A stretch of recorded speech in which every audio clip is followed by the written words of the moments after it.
And thank you very much.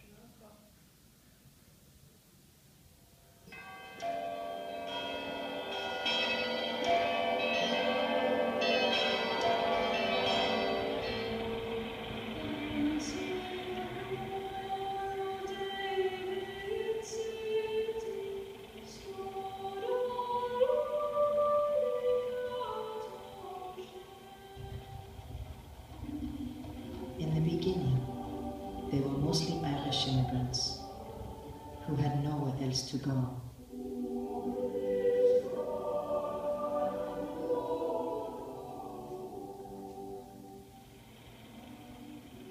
So they came here to a place called Notre du Lac.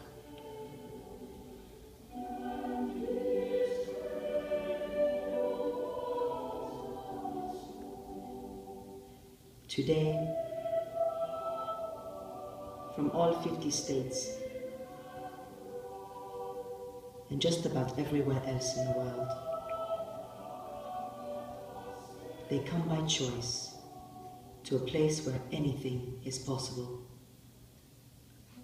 where spirit is hard to define,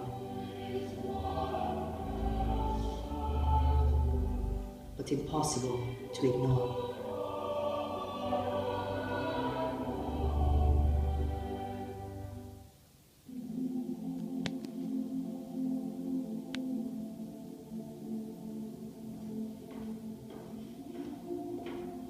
Ricky. How you doing? How's your wonderful daughter? Great. 1842, in the cold, forbidding wilderness of the New World, 7 missionaries, brothers of St. Joseph, and a French priest named Sorin dreamed about building the greatest Catholic university in the world and dedicating it all to Mary, Mother of God. But they'd chosen a harsh place in the middle of nowhere for their humble beginnings. Disease, strife, and even fire would constantly challenge them. In time, they would place a statue of Mary on a dome, so that everyone would know who watched over this place, a place with such destiny. When the dome burned to the ground, there were those who were prepared to give up. But it was rebuilt by volunteers, including the people of South Bend, inspired by the spirit within this place. No one gave up. No one would quit. When a Detroit newspaper dubbed the football team the Fighting Irish, it was meant as an insult to Irishmen and especially Irish Catholics. But the boys took their nickname proudly. They weren't supposed to be good, but they were more than good. They were magical. So a legend was born. When the Grotto of Our Lady of Lourdes was replicated on campus, so that thousands of men and women could come and pray, a place in the heart was made. And when students confronted and stood down the Ku Klux Klan, it seemed as if an appointment with destiny had been met.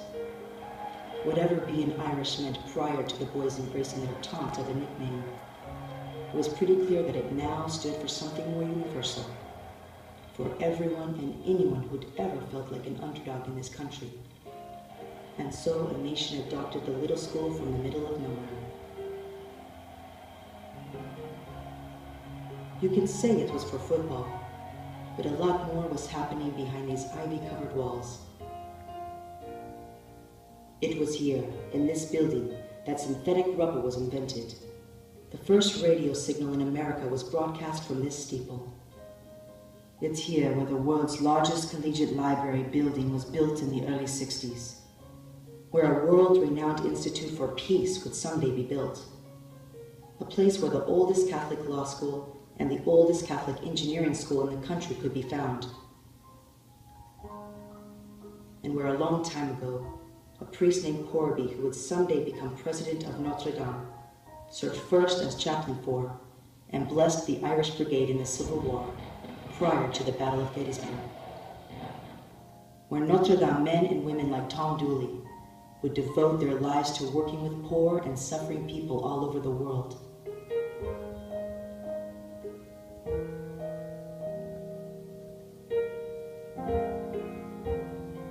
church called Sacred Heart would take 20 years to build, whose spire was added by a South Bend carpenter as payment for his son's education.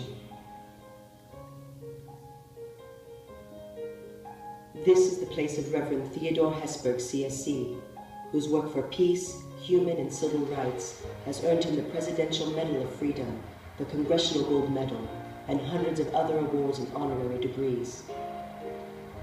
Where Reverend Edward Monk Malloy, CSC, helped deliver the gift of a new ambulance to the people of New York City following the tragedy of 9/11, where the very field of networking was developed, where countless discoveries, inventions, and innovations, such as the idea for a non-invasive hip transplant, have come from. It is the place where you'll find the oldest marching band in the country, more consensus national football championships than any other school in the nation, and the original Notre Dame Stadium, the house that Rockne built, still standing, because it's carefully preserved within the walls of a modern stadium, one of the most remarkable stadium expansions in architectural history.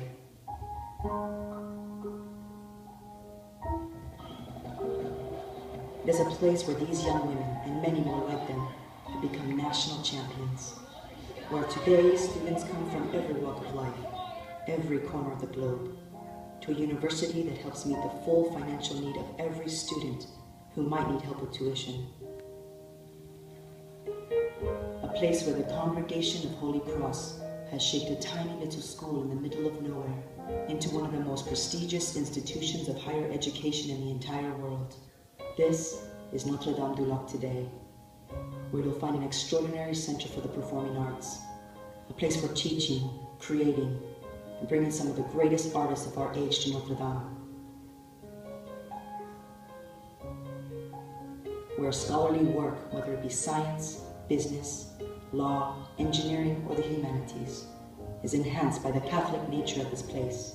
It's a great honor to be named the 17th president of the University of Notre Dame. And Reverend John I. Jenkins, CSC, president of the University of Notre Dame, where we are ever mindful of the Lady on the Dome, who guides and watches over this place from her perch high above. Today, as always, the spirit of Notre Dame remains hard to define,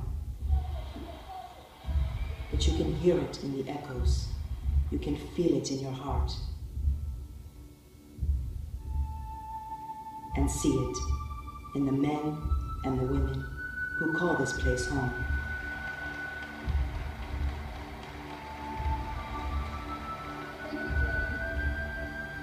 Welcome to Our Lady of the Lake. Welcome to the University of Notre Dame du Lac. Welcome to the University of Notre Dame.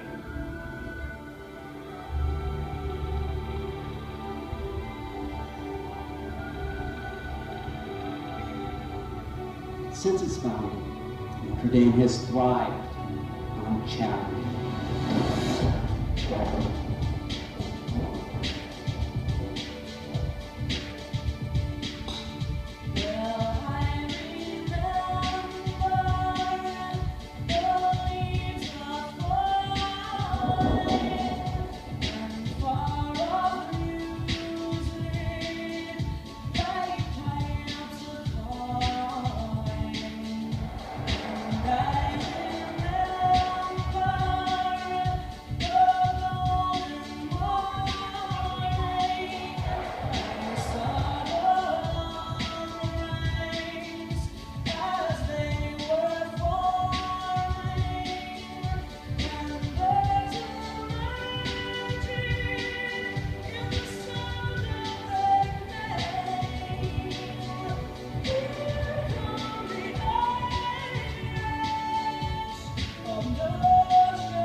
Let no one ever again say that we dream too small.